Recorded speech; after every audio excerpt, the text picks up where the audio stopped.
Olá, sejam bem-vindos ao Esquina da Cultura. Bom dia, boa tarde, boa noite. Afinal, estamos para o planeta Terra, tão lindo, maravilhoso. Você que está aí, onde estiver, pode acessar abcctelevisão.com e ver o Esquina da Cultura. Este programa que a gente tem um encontro toda terça-feira, às 13 horas, comigo, Marta Correia. Estacione aqui rola tudo de bom. Pauta tudo quanto é assunto aqui, e hoje a gente vai ser um pouquinho fora da cultura, mas é muito pouca coisa, porque ele, além de neurocirurgião, também tem a arte como salvação, tem a arte como admiração, tem a arte como ajuda no seu trabalho.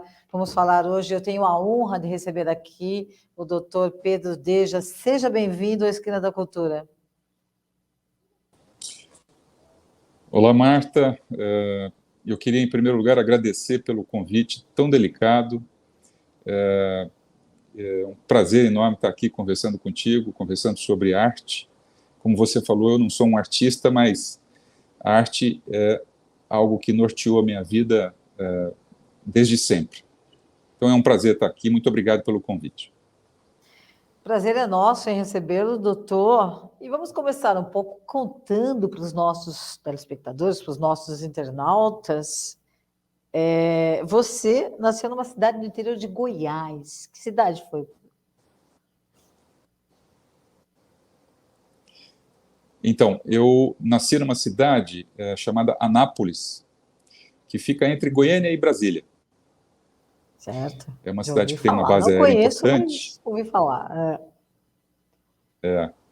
E eu, desde muito cedo, percebi que eu vivia num ambiente um pouco tóxico, para não falar totalmente tóxico, e isso foi fundamental para que eu me ligasse de alguma forma ao que eu faço hoje e a forma como eu trato a arte dentro do meu trabalho. Olha que maravilha isso, né? Essa descoberta fez com que você buscasse a arte como, não digo uma salvação, mas digo um elemento que te salvasse de coisas tóxicas. A gente vê que a arte realmente nos salva, a arte e a ciência, não é mesmo, doutor? Vimos isso muito na pandemia, né? Onde os artistas, os cantores abriram as suas janelas e cantaram para o mundo, os atores fizeram peças de teatro dentro dos seus apartamentos, de suas casas. Hoje a gente tem a tecnologia, imagina lá atrás, né? Quando a gente teve a gripe espanhola, a peste negra, enfim, que não havia isso tudo, a gente ainda tinha como se conectar. E realmente, doutora, a arte, então, faz parte da sua vida, assim como está unida com a educação, né? Que a educação também é tudo para que a gente possa ter uma vida plena. Uhum. E o senhor, você me diz, vou te chamar de você, me disse que veio de um ambiente tóxico, né? E a arte, e também, além da sua profissão, parece que você também buscou em Freud, na psicanálise, também um apoio, inclusive usa isso no seu trabalho dia a dia, nas suas cirurgias. Mas antes disso, você você é um neurocirurgião de que parte do nosso corpo humano? Bom, vamos lá. A neurocirurgia é uma especialidade médica, Marta, muito ampla. Ela tem, resumidamente, 5 grandes áreas. Tá? A neurocirurgia dos tumores cerebrais, a neurocirurgia que cuida das doenças vasculares cerebrais, uma terceira grande área que é os problemas da coluna vertebral, uma quarta área que é a neurocirurgia infantil e uma quinta área que a gente chama de neurocirurgia funcional, que trata de distúrbios do movimento e da tão conhecida doença de Parkinson, por exemplo, né? Dentre essas 5 grandes áreas da neurocirurgia, eu me dediquei a 2 em especial, aos problemas da coluna vertebral e aos problemas pediátricos, a neurocirurgia infantil. E, independente da área em que o neurocirurgião atua, nem todo neurocirurgião, por exemplo, cuida de problemas de coluna. Às vezes o neurocirurgião se dedica a uma outra grande área da neurocirurgia e não necessariamente à cirurgia de coluna. Mas qualquer neurocirurgião, Marta, qualquer neurocirurgião tem como sintomas predominantes no seu dia a dia a dor. A dor é o sintoma que predomina no consultório de qualquer neurocirurgião, tá? E, portanto, a gente precisa lidar com a dor das pessoas. Uma vez compreendida essa questão, eu fui buscar na psicanálise e na arte formas de compreender a dor humana para poder tratar e não me enganar, principalmente. Porque, veja, nós passamos por, ou podemos passar, por diferentes processos de rejeição. Quando eu digo rejeição, eu estou me referindo a uma série de situações. Sim. Como, por exemplo, o cuidado parental insuficiente, como a negligência paterna ou materna, como o próprio bullying, o assédio moral e qualquer forma de abuso, seja ele psicológico, patrimonial ou físico, incluindo aí o abuso sexual. Claro. Então, uma pessoa que passa por diferentes processos de rejeição, como esses que eu citei, esses diferentes processos de rejeição são processados pelo cérebro numa determinada região que faz parte de um sistema chamado sistema límbico, que é um sistema muito relacionado às nossas emoções. Esse sistema límbico, esta área específica onde todas as formas de rejeição são processadas, também processa o afeto ligado à dor. Então, eu costumo brincar, dizer sempre assim, quando a gente chuta o pé de uma cadeira, a gente tem duas sensações. A gente tem a sensação de dor, propriamente dita, e tem a raiva. Portanto, a raiva, ela é o afeto ligado à dor. Né? A dor, com certeza. Ela é a emoção ligada a essa perfeito. Dor. Né? É a emoção ligada à dor. E as emoções ligadas à dor são processadas no cérebro no mesmo local onde se processam as rejeições. Isso significa que uma pessoa que passa por diferentes processos de rejeição ao longo da vida pode desenvolver quadros de dor. É bastante comum, e eu acho que você deve já ter ouvido falar, de uma doença chamada fibromialgia. Claro. A fibromialgia é uma doença que se caracteriza por muita ansiedade, por distúrbios do sono e, principalmente, por dor.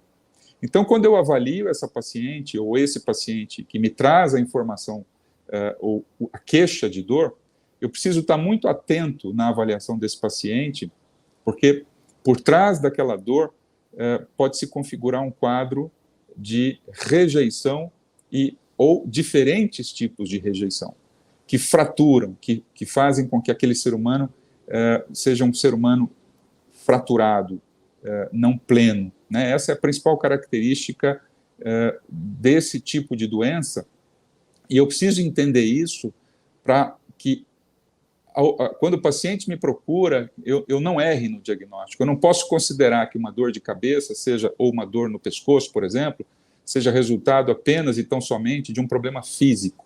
Eu preciso entender a dor também do ponto de vista emocional. Compreendo. E a partir desse momento que o senhor consegue entender que essa dor emocional faz parte dessa dor física que a pessoa está sentindo, qual é o seu manejo para isso? O senhor manda para um profissional, um psicólogo, ou o senhor mesmo tenta cuidar desse lado do paciente? Então, é fundamental que um neurocirurgião tenha ao lado dele um psicólogo, né, ou alguns psicólogos. Então, a gente tem lá no Instituto, eu sou diretor de um instituto, a gente está comemorando esse ano, agora em abril, 20 anos de Instituto Paulistano. Parabéns. Obrigado, querido. São mais de 10 mil cirurgias realizadas, num universo que inclui principalmente pacientes que trazem a queixa de dor para a gente. Então, quando a gente faz a entrevista e quando a gente define o quadro e faz o diagnóstico, é fundamental que esses pacientes que trazem essa queixa de dor passem necessariamente pelo psicólogo, porque eu não posso, eu tenho que ter muito cuidado para não indicar um procedimento cirúrgico para um paciente que tem uma dor ligada aos processos de rejeição. Eu tenho pacientes, por exemplo, como uma que eu cito sempre nas minhas entrevistas e onde quer que eu vá, a Jay. A Jay foi uma paciente minha, por exemplo, comentando rapidamente, que quando criança, o pai alcoólatra apanhava muito da mãe, a mãe a abandonou, ela foi morar com os avós, ela sofreu um abuso sexual do avô, e a avó a fazia, no seu dia a dia, a obrigava a fazer os trabalhos mais humilhantes possíveis. Ela conseguiu entrar numa universidade onde ela sofreu bullying e, finalmente, ao conseguir um emprego na fase adulta, ela sofreu um processo de assédio moral muito grande. Então, perceba que essa paciente é uma paciente que passou por vários processos de rejeição ao longo da vida. Quando essa paciente chegou para a gente, ela chegou fraturada. É uma paciente, é uma pessoa que não conseguia concatenar as ideias, ela era completamente incapaz de desenvolver um raciocínio e apresentava uma enorme dificuldade para dormir, uma ansiedade muito grande, depressão e dor em diversas partes do corpo. Uhum.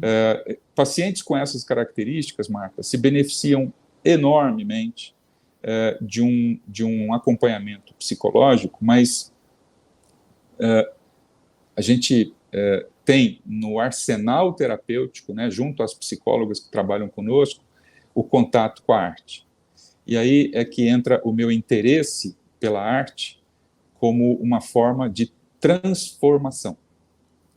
A gente pode falar um pouco mais sobre isso. Ok, mas antes da gente falar sobre isso,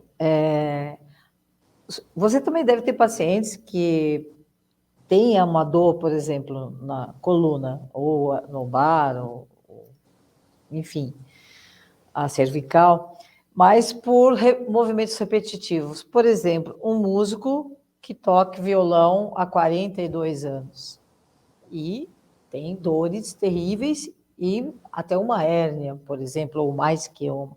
Esse paciente também, há uma investigação também de contingências, de situações, de dores emocionais que ele possa ter passado na vida?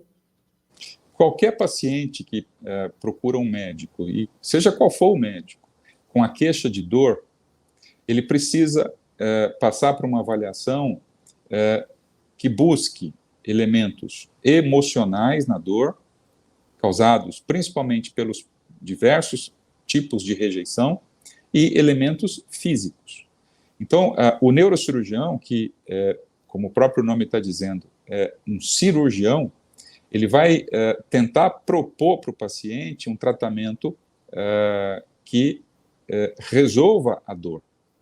E esse tratamento, ele pode ir desde um acompanhamento psicoterapêutico e fisioterapêutico, passando por procedimentos minimamente invasivos, onde não há corte, onde o tempo de internação é curto, onde não há complicações importantes, e lá no alto dessa escada, né, a gente considera as várias formas de tratamento para os problemas da coluna, por exemplo, como se estivessem dispostos em uma escada, onde nos degraus inferiores estão os tratamentos mais conservadores, como a própria fisioterapia, psicoterapia, passando por diferentes formas de tratamento, como bloqueios, infiltrações, até chegar no topo dessa escada, onde é oferecido para o paciente um tratamento cirúrgico. Mas perceba que o tratamento cirúrgico ele tem que estar no final dessa escada, né? O tratamento cirúrgico para os diversos problemas da coluna vertebral, eles são indicados em apenas 10% dos casos. 90% dos pacientes que têm algum problema na coluna não precisam de um tratamento cirúrgico. Então, o fato de eu ser um neurocirurgião especialista em problemas de coluna não significa que eu vá operar todas as pessoas que chegam no consultório com uma queixa de dor, seja no pescoço, seja na região lombar, né? Como eu já falei, na escolha do tratamento, até que eu chegue na indicação cirúrgica, o paciente passa por muitas coisas, né? Então, é assustador, às vezes, para uma pessoa que tem dor nas costas, simplesmente ir ao consultório de um neurocirurgião, porque ele acha que o neurocirurgião vai propor um tratamento cirúrgico. E é exatamente o contrário. A gente passa o dia inteiro tentando achar alternativas para que o paciente seja tratado de uma maneira conservadora e não cirúrgica. Agora, alguns casos, infelizmente, não respondem aos tratamentos clínicos e conservadores e têm, na sua evolução, a indicação de um tratamento cirúrgico. Qualquer músico, por exemplo, você citou aí a questão das lesões por esforço repetitivo, né? Sim. Qualquer profissional, incluindo o músico, que seja obrigado a assumir uma postura por várias horas no mesmo dia, como professores, como digitadores, os antigos, as pessoas que datilografavam, né, antigamente, hoje acho que não tem mais essa profissão. Não, mas, hoje em dia não. Né? Exatamente. Hoje em dia então, você mostra uma máquina de escrever para um adolescente e ele fala assim, nossa, que engraçado, é bom porque já saía impresso, não tinha que imprimir. Exato. E eu acho que isso... Não, eu acho que isso é muito interessante, né? A minha filha, um dia, eu mostrei para ela o que era um telefone onde a gente discava, né? Sim. E é muito curioso isso, porque quando a gente utilizava esse tipo de aparelho no passado, você ligava para a pessoa, se a pessoa estivesse lá, ela atenderia, mas se ela não estivesse, você teria que esperar um pouquinho, algumas horas, ou de um dia para o outro, para que você conseguisse falar com a pessoa. Hoje em dia, você manda um WhatsApp para alguém e vê aqueles 2 risquinhos azuis, se você não responde na hora, a pessoa se comove com aquilo, né?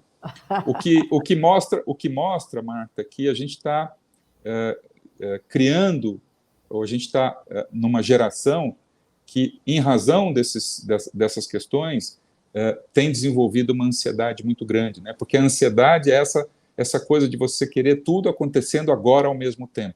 Exatamente. Né? É o mal do nosso século. E ansiedade e depressão são coisas que andam juntas. Pois é, doutora, eu vou chamar um intervalo rapidinho comercial, a gente já volta com você. E você também, fique aí. O Esquina da Cultura volta já já. Só um minutinho.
Estamos de volta com a Esquina da Cultura, hoje com o doutor Pedro Deja,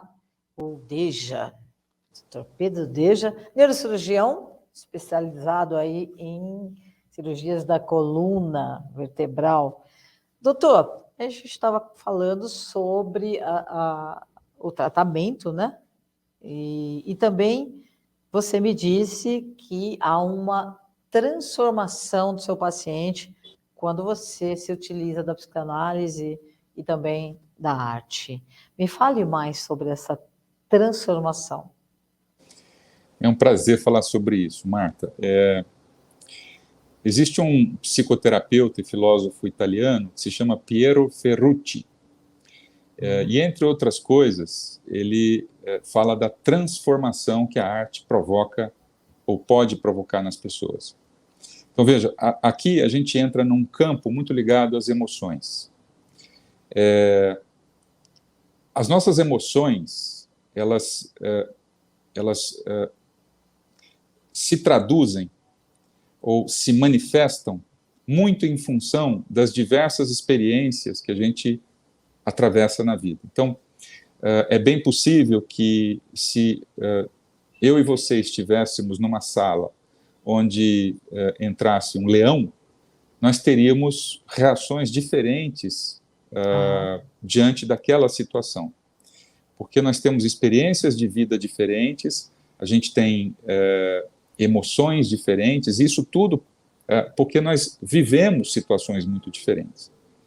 Então, a questão da arte como forma de transformação, ela depende também da sensibilidade da sensibilidade que a pessoa tem à própria arte. Segundo Piero Ferrucci, a arte ela pode passar longe de você, ela pode te tocar ou ela pode te transformar. Se, por exemplo, uma criança ela é, ao longo da sua vida, exposta e somente exposta a uma música, por exemplo, como funk, sem qualquer forma de discriminação, não quero aqui discriminar e dizer que uma música como funk ela tem um valor menor do que qualquer outra forma, qualquer outra estilo musical, mas uma criança que passa toda a sua infância, a sua adolescência exposta a esse tipo de música, seguramente ela vai ter dificuldades de ser tocada ou ser transformada por um cravo bem temperado de Bach. O que significa que nós, de fato, expressamos as nossas emoções de formas muito diferentes. Por isso que alguns filósofos e psicoterapeutas, como o próprio Dr.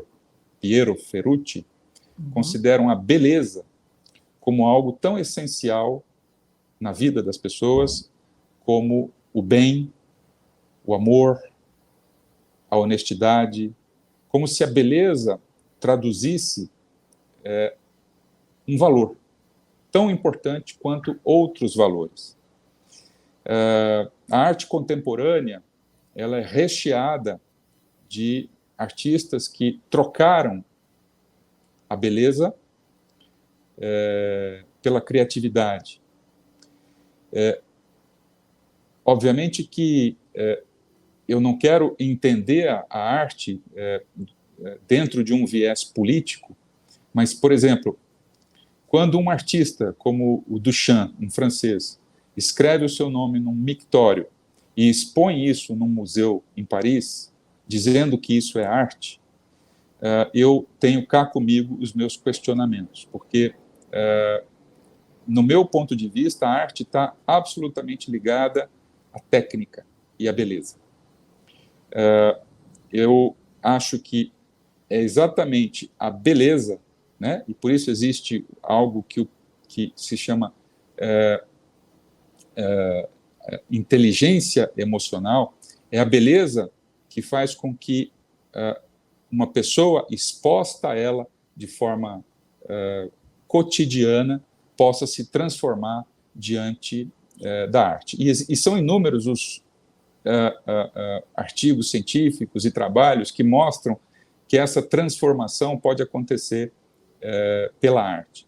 Há um trabalho japonês que eu cito sempre, é um trabalho que tem uma metodologia muito interessante, feita com pacientes portadores da síndrome de Alzheimer, né? Okay. Que se caracteriza principalmente por alteração na memória, mas também de outras funções cerebrais.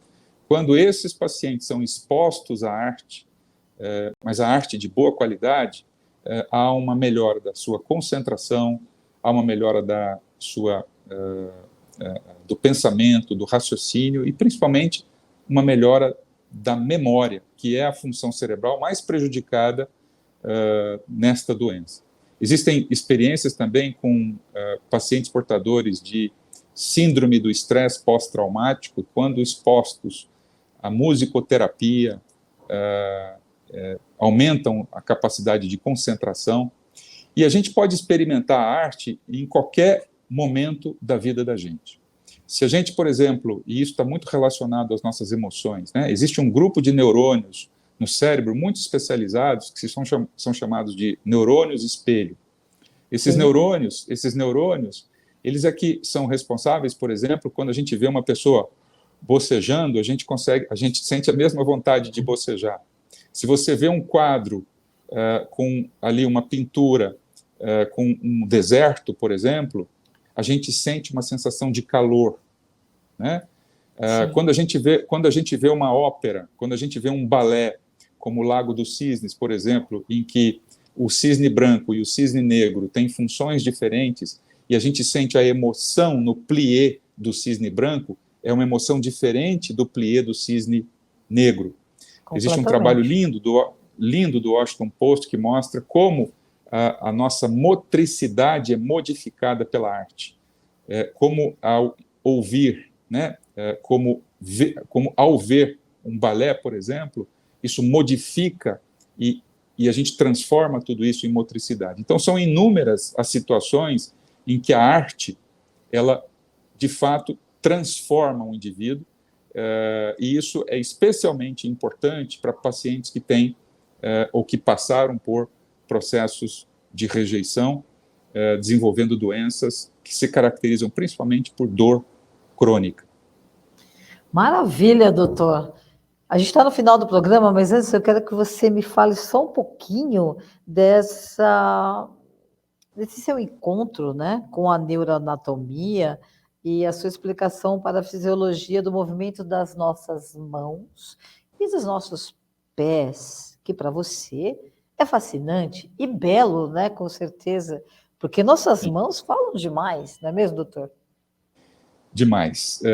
A expressão corporal é uma coisa inacreditável, né? Como ela pode exprimir as nossas emoções. Eu não preciso ouvir uma pessoa falar para sentir qual emoção ela está vivendo naquele momento.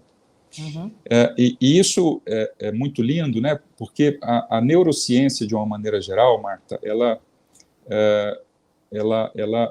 a gente pode entender ela de uma maneira assim até poética, porque o nosso cérebro ele foi preparado para captar as diferentes sensações, né? Nós temos 5 grandes sentidos, são os sentidos, né? Do paladar, do olfato, da visão, Que é por audição. onde recebemos tudo que vem do exterior, né? Exatamente, né? E isso está absolutamente ligado à arte, né? Sem os nossos sentidos, como é que a gente poderia ouvir ou avaliar o próprio cravo bem temperado de barro, uma obra de Van Gogh, uma escultura de Bellini, né? Enfim, as sensações elas são captadas pelo cérebro e o cérebro devolve isso na forma de motricidade.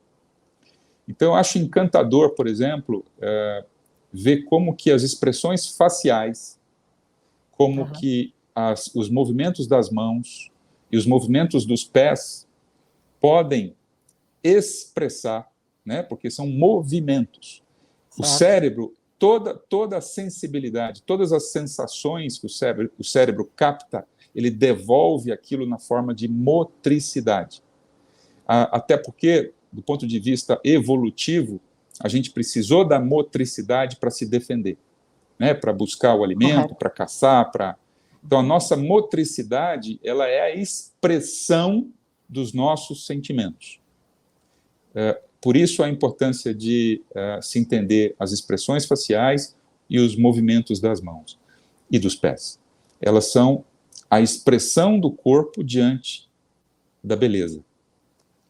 Maravilha. Doutora, eu ficaria conversando com você aqui anos e anos, mas de antemão já lhe convido para voltar ao Esquina da Cultura para a gente conversar mais, porque é muito interessante tudo que você está trazendo para a gente hoje aqui, principalmente em relação ao quanto é maravilhoso esse nosso órgão chamado cérebro, esse HD que ninguém conseguiu fazer igual ainda, não é mesmo? Exato, com Espero que certeza. não consiga, ou se conseguir, que seja para melhorar a Sem nossa dúvida. vida, né?